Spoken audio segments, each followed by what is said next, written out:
Hi, I'm Ella. Not much to tell, really. I grew up in a little house on the edge of town, the kind where everybody knows your name and your business. I've been slinging beers and burgers at Joe's Bar and Grill since I finished high school. It's honest work, and it pays the bills. One busy Thursday night, he walked in. Michael. I didn't know it then, but he was gonna turn my world upside down. He settled into one of my tables, with the kind of smile that's too smooth. Handsome? Sure. But it was more than that. He had a way of looking at you like you were the only person in the room. Evening, I greeted, pad in hand, ready for his order. What can I get you? A beer, whatever's on tap, and your name? He asked with a grin that felt a bit rehearsed. Ella. And the beer's coming right up, I replied, trying not to roll my eyes. I've seen his type before, charming until they get what they want. Ella, he repeated, like he was tasting the word. Nice to meet you. I'm Michael. I nodded, jotting down his order, before making my way to the bar. I figured that was the end of it. Serve him his beer, maybe make a bit of small talk, and move on to the next customer. But Michael wasn't a one-drink kind of man, nor was he here just for the booze. Every time I passed by, he had a question. Where was I from? What did I like to do for fun? Casual stuff, but his interest seemed genuine. He laughed easily, listened closely, and somehow, 1 hour turned into 3. By the time his friends showed up, I felt like I'd known him for years. His friends were a rowdy bunch, clearly from the same polished world as him. They joked about golf trips and ski resorts, worlds away from my quiet, simple life. Yet, Michael didn't talk about that stuff. He kept the conversation on common ground, movies, music, the local football team. Michael came back the next day. And the next. Each evening, spending a few hours at my table, talking about nothing and everything. His persistence was something else. He didn't put on airs or try to impress me with his money or who his dad was. Heck, he didn't even bring it up until I asked why he didn't seem to work the usual 9 to 5. My dad's a big shot in the state office, he admitted, but shrugged like it was no big deal. Means I got the freedom to live a bit differently, that's all. And here you are, spending your evenings in a bar with me, I pointed out. Best part of my day, he said earnestly. After a few weeks of this routine, he finally asked me out properly. No more beating around the bush. I figured, why not? Maybe it was time to take a chance on something, or someone, unexpected. After Michael and I had been seeing each other for a while, he decided it was time I met his parents. I wasn't exactly jumping at the idea, you know? I mean, his folks lived in one of those giant houses that look like they're straight out of a magazine, more like a museum than a home. But Michael was insistent. Said it was important to him. So, I agreed. The day came, and there I was, standing at the doorstep of this huge place, feeling like I'd stepped into another world. Michael rang the bell, and his mother opened the door. First thing I noticed was her look, kinda like she'd just smelled something bad. Michael, darling. She air-kissed him, then turned her eyes on me. And you must be Ella. Nice to meet you, ma'am, I said, extending my hand like I was taught manners too. She barely touched it, like she was afraid I'd rub off on her or something. Yes, well, come in. We stepped into their foyer, yeah, they had a foyer, and she led us through to the living room where his dad was waiting. Mr. Winters was a big guy, with a loud voice and a firm handshake that about crushed my fingers. Ella, heard a lot about you. All good, he boomed, making me feel a tad more welcome than Mrs. Winters had. Thank you, sir. It's nice to finally meet you, I managed to say. We all sat down, and that's when the real fun began. Mrs. Winters was all about the subtle digs. So, Ella, Michael tells us you work at Joe's Bar? Must be quite an environment. Yeah, it's great. I meet all sorts of interesting people, I said, trying to keep it friendly. And your family? From around here? Other side of town, I replied. My dad fixes cars, and my mom's a secretary at the school. I see, she said, that one eyebrow arched like she'd figured out all she needed. Mr. Winters jumped in, maybe sensing the tension. That's what's great about this country, right? Anyone can make it if they try. Ella's a fine example, isn't she? I appreciated his effort, but it felt like he was talking about some kind of experiment, not a person. Dinner was served, and it was some fancy stuff that I couldn't even pronounce. We made small talk. Well, Michael and his dad did most of it. Mrs. Winters kept watching me like a hawk, especially when I struggled with the proper fork to use for the salad or whatever. Then out of nowhere, she dropped the bomb. Michael, darling, we really should consider your future. Marriage is not a decision to be taken lightly. Ella seems like a lovely girl, but you must think about compatibility. I choked on my water. Marriage? We hadn't even talked about that yet. Michael's face turned red, and he glanced at me, mouth opening and closing like he was searching for something safe to say. I was about ready to excuse myself, maybe fake a sudden illness or something, when Mr. Winters spoke up. Now, let's not get ahead of ourselves. They're young. They've got time to figure things out, right, Ella? Right, Mr. George. We're just taking things one step at a time, I said, giving him a grateful look. The evening dragged on a bit more after that. Michael tried to smooth things over, talking up how well I was doing managing my finances and stuff, like he had to prove I wasn't just some gold digger. It was weird and uncomfortable, and by the time we left, I was exhausted. Despite the frosty dinner with his parents, and all the subtle jabs from his mom, we figured we'd give this marriage thing a shot. I wanted something small, maybe just close family, and a few friends at a local church. But Michael's dad, Mr. Winters, had other plans. Big plans. A week after we got engaged, he called us into their living room, yeah, the museum one, and laid out his vision. Listen, this wedding isn't just a union of two hearts, okay? It's an opportunity, Mr. Winters started, spreading his arms like he was already addressing a crowd. We'll have the press, the state officials, it's gonna be grand. I looked at Michael, hoping he'd back me up. He cleared his throat. Dad, Ella's not comfortable with. Comfortable? She'll be more than comfortable. I'm talking about a top-tier event planner, designer dresses, gourmet food. It'll be spectacular. Mr. Winters wasn't just planning a wedding, he was orchestrating a gala. The discussion, or monologue, really, went on for hours. By the end, I felt steamrolled into agreeing. It wasn't just our wedding anymore, it was a political campaign event. The big day came faster than a freight train, and it was everything Mr. Winters had promised and more. The venue was a massive estate with gardens that looked like they were maintained by an army of landscapers. There were flowers everywhere, musicians, and yeah, a sea of guests I'd never seen before in my life. Most of them seemed to know more about Michael's political family background than about us as a couple.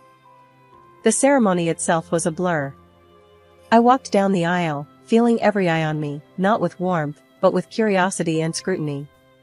When I reached Michael, he gave me a reassuring grin. You okay? He whispered as we stood before the officiant. Yeah, just feels like we're actors in some play, I whispered back. Let's just get through this, he said, squeezing my hand. The reception was no less extravagant. Mr. Winters made sure to give a speech, mentioning how his son had married a wonderful, simple girl from our very own town, proving that our family values real, hard-working Americans. I plastered a smile on my face, clapping along with everyone else, feeling like a prop in his political theater.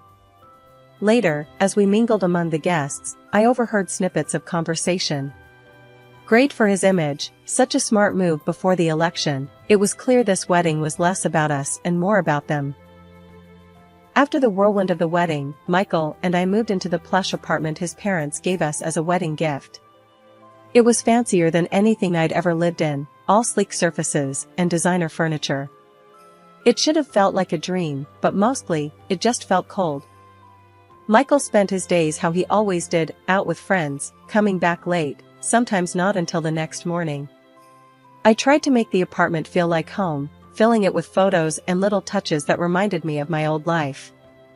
But every time Michael's mom, Mrs. Winters, came over, she'd have something to say about my choices. One afternoon, she dropped by unannounced, just as I was setting up some new curtains I bought. "Ella, really, those are what you chose? They're quite quaint," she said, her nose wrinkling like she smelled something bad. "I like them. They remind me of home," I said, trying not to let her get to me. Well, it's your home too, I suppose. But remember, you're not just anyone now, you're a Winters. You have to think about appearances," she advised, her voice dripping with that condescending tone I'd come to dread. I bit my tongue, nodding silently. The conversation moved from the curtains to Michael's habits. "I hear he's been spending a lot of time at the club again. You really should keep a better eye on him, Ella. It's not becoming for a man of his position to be seen gallivanting about at all hours." "I'm not his keeper, Mrs. Winters. He's a grown man, he makes his own choices," I shot back, a little sharper than I intended. She sked, shaking her head. "You might think that, dear, but part of being a good wife is guiding your husband. Steering him away from temptations." The implication was clear, and it stung. Was she saying it was my fault Michael was acting this way? That night, when Michael stumbled in past midnight, I confronted him. "Your mom thinks I should be keeping you on a shorter leash, that it's my job to fix you," I said, frustration boiling over. Michael, half-drunk and bleary-eyed, just laughed. "Oh, come on, Ella. You know how she is. Just ignore her." "But I can't, Michael. This is our life, and it's falling apart. You're out all the time, and when you are home, you're like this." I gestured at him, my heart sinking as his laughter died down. He rubbed his face, looking tired. "Ella, I'm just trying to have a bit of fun. We're young, aren't we supposed to enjoy ourselves?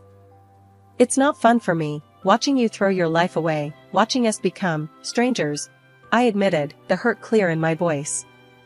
Michael's expression softened, and he took a step toward me. "I'm sorry, babe. I didn't realize you felt that way. I'll try to do better, okay? Just give me some time." I wanted to believe him, really, I did. But as the days turned into weeks, nothing changed. He made promises during the day and broke them at night. And Mrs. Winters' visits became more frequent, each one a reminder of how I was failing to live up to her expectations. One particularly rough day, I was back at Joe's Bar and Grill, picking up some shifts because, well, Michael's idea of budgeting was blowing through whatever cash his parents handed him. It was mid-shift, the bar bustling with the usual crowd, when in walked Mrs. Winters with a gaggle of her high society friends. The moment I saw her, my stomach knotted. She caught my eye, a smug look crossing her face, as if she'd just stepped into her own personal comedy show. They seated themselves in my section, of course. As I approached with a forced smile, Mrs. Winters waved me over with an impatient flick of her wrist. "Ella, dear, we're ready to order. Don't dawdle, we have an engagement afterward," she said loudly, probably for the benefit of her friends who were already snickering into their menus. I nodded, taking out my notepad. "What can I get you ladies?" The orders were rattled off with a few unnecessary comments about the menu's simplicity, which I ignored. As they spoke, Mrs. Winters leaned in towards her friends, whispering loud enough for me to catch bits about my poor son and Ella's little job. It made my cheeks burn, serving them, knowing they were mocking me. After placing their order at the bar, I overheard more of their chatter. "And can you believe it? She convinces Michael to spend all his money on drinks. It's like she's running him into the ground on purpose," Mrs. Winters said, her voice dripping with fake concern. I clenched my fists, counted to 10, and returned to their table with a tray of drinks. "Here you go, ladies. Anything else I can get you right now?" Mrs. Winters looked me up and down. "No, just try to be quick with the food, won't you? We wouldn't want to be late."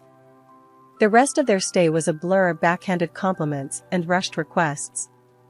By the time they left, I was seething but had to shake it off and finish my shift. Back at home, the tension didn't let up. Mr. Winters was ramping up for the final stretch of his campaign, which meant more events, more smiling, and more pretending. At each event, he paraded me around like a trophy. "Here's my wonderful daughter-in-law, Ella." A true example of our family's commitment to real people. Every compliment felt like a noose tightening around my neck. Smiling through these gatherings was getting harder, especially when all I wanted was to run out the door and never look back. One evening, I came home from a late shift to find Michael sitting in the dark, his face buried in his hands. He looked up as I entered, and I could tell something was terribly wrong. His eyes were red, and he seemed to have aged years in just a few hours. "Ella, I'm in trouble," he started, his voice shaky. "Big trouble." I dropped my bag and sat down beside him. "What's going on, Michael?" He took a deep breath, and then it all came pouring out. "I've been gambling. It got out of hand, and now I owe a lot of money. I mean, a lot. To some really bad people." My stomach turned. "How much are we talking about?" "More than we can afford. A lot more. More than $100,000. He wouldn't meet my eyes. I felt a cold fear grip me. "Michael, what did you do?" He broke down, sobbing. "I thought I could win it back, fix it before anyone noticed. But I just dug deeper. They're threatening me now, Ella. They say if I don't pay up soon." He couldn't finish the sentence. Seeing him so vulnerable, so desperate, I felt my anger give way to a protective urge. Okay, let's think. We could tell your parents." "No, we can't tell them." He grabbed my hand. "Please, Ella, help me. I swear I'll fix this. I'll be better. I'll be the husband you deserve. Just help me get through this." I took out a loan the next day, under my name, because his credit was a mess. Handing over that money to him was the hardest thing I'd ever done. He promised again to change, and for a while, it seemed like he actually might. Michael started coming home earlier, helping around the apartment, even doing dishes and laundry without me having to ask. We spent evenings together like a real couple, talking about our day, planning for a future that suddenly seemed possible. I started to let myself believe that maybe, just maybe, we could turn this around. 6 months later, I came home after another long night at work, the smell of the bar still clinging to my clothes. As I opened the door to our bedroom, the sight before me froze me in place. There was Michael, passed out drunk on our bed, with not one, but 2 blondes asleep next to him. Bottles and clothes were scattered everywhere. It was like a slap in the face, all the more painful, because I had started to trust him again. Rage and betrayal churned inside me. I grabbed my phone and started recording. I needed evidence, not just for myself, but for any legal battles that might come. I shook him awake, my voice ice cold. "Michael, who the hell are these girls?" He blinked at me, confused and still half drunk. "What? Oh, they're just friends. We were just having some fun." "Friends? This is fun?" I was almost screaming now, the phone still recording. "In our bed?" He tried to wave it off, mumbling. "Come on, Ella, it's not a big deal. We're just messing around." That was it. I'd had enough. I left the room and called his father, Mr. Winters. When he answered, I was blunt. "Your son has crossed the line, Mr. Winters. I just found him in bed with other women. I've recorded everything, and I'm filing for divorce." No sooner had I finished the call with Mr. Winters, my father-in-law, than he was at our apartment, his face a storm of anger and worry. He burst through the door like a hurricane, zeroing in on Michael, who looked like he hadn't slept at all. "What the hell were you thinking, Michael?" Mr. Winters roared as soon as he laid eyes on his son. The walls might as well have shaken from his fury. "Dad, Michael started, but Mr. Winters cut him off. "No, I don't want to hear your excuses. You've gone too far this time. Your reckless behavior is not only destroying your marriage, it's threatening everything I've worked for."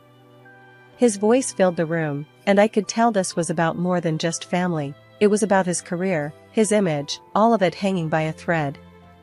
Turning his gaze to me, Mr. Winters's tone softened, but the urgency in his voice remained. Ella, I'm deeply sorry for all this. I know an apology can't undo the hurt, but I'm prepared to make things right. He proceeded to lay out his plan. I'm going to sell this apartment and give you the money from the sale as compensation. It's the least I can do. In return, I need you to keep this quiet, especially from the press. I nodded, still in shock, barely processing the speed at which things were moving. Okay, I understand. And the divorce? Keep that quiet too. Especially from my wife, you know how she is with gossip, he added, almost pleadingly. I won't say a word, I assured him, feeling the weight of the situation. It wasn't just about me and Michael anymore, it was about keeping up appearances, at least for now. Good. And Michael, he turned back to his son, who had been silently listening. You're going to take a trip. A long one. Consider it a business trip. Clear your head and stay out of the public eye. Michael looked defeated, nodding slowly without a word. It was clear he had no fight left in him, crushed under the dual weight of his father's authority and his own guilt. The next few weeks were a blur of lawyers, quiet conversations, and discreet moves. The apartment sold quickly, and true to his word, Mr. Winters handed over $600,000 to me. He also settled the loan I had taken out to bail Michael out, clearing all my financial ties to him. With the money, I made a fresh start. I moved to another city, far enough to feel like a clean slate, but not so far that I felt lost. I bought a small, cozy apartment in a leafy neighborhood, a place that felt like it could be a true home. And I got myself a new car, nothing fancy, but something that symbolized my new independence. As I settled into my new life, I took one more crucial step. I blocked every number associated with the Winters. It was the final cord cut, the last goodbye to a chapter of my life that I needed to close for good. I settled into my job as an administrator at a cozy downtown restaurant, where the pace was steady but nothing like the frenetic energy of Joe's Bar and Grill. It gave me a sense of stability and routine, something I hadn't really had back then. It was exactly 2 years to the day since I'd left, when my past decided to make an unexpected reappearance. My phone rang with a number I didn't recognize. Curiosity got the better of me, and I answered. Ella, you need to keep better tabs on your husband. The voice was shrill, unmistakable even after all this time. Mrs. Winters. I pulled the phone slightly away from my ear, taken aback by her tone. Excuse me? Michael is in trouble, and it's all because you can't seem to do your job as a wife, she accused, her voice frantic. I took a deep breath, the shock fading quickly into annoyance. Mrs. Winters, what are you talking about? Slow down. She huffed into the phone. One of Michael's friends called me. He's gotten himself into a mess, hit a policeman, if you can believe it. They needed money to keep it quiet, so I sent it.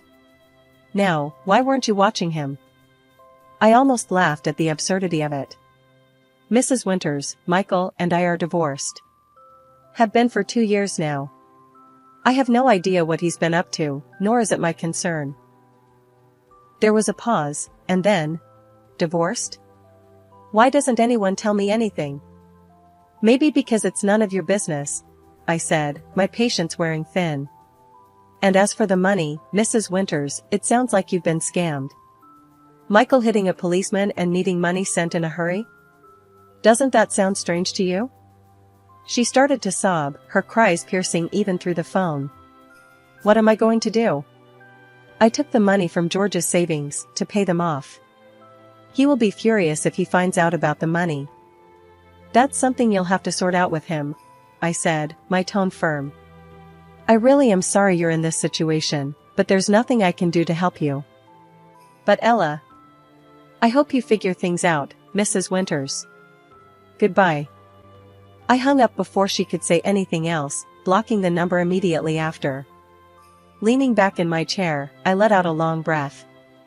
The call had shaken me, bringing back a flood of memories I'd rather forget. It made me realize just how far I'd come from the chaos of my life with Michael and his family. Here I was, in a home I loved, a job that fulfilled me, far from the manipulations and drama of the winters. I got up and walked over to the window, looking out at the quiet street below. The sun was setting, casting a warm glow over everything, and I felt a profound sense of peace. For the first time in a long time, I felt completely detached from that old life. I was free, truly free, and as I turned back from the window to go about the rest of my day, I felt a smile spread across my face.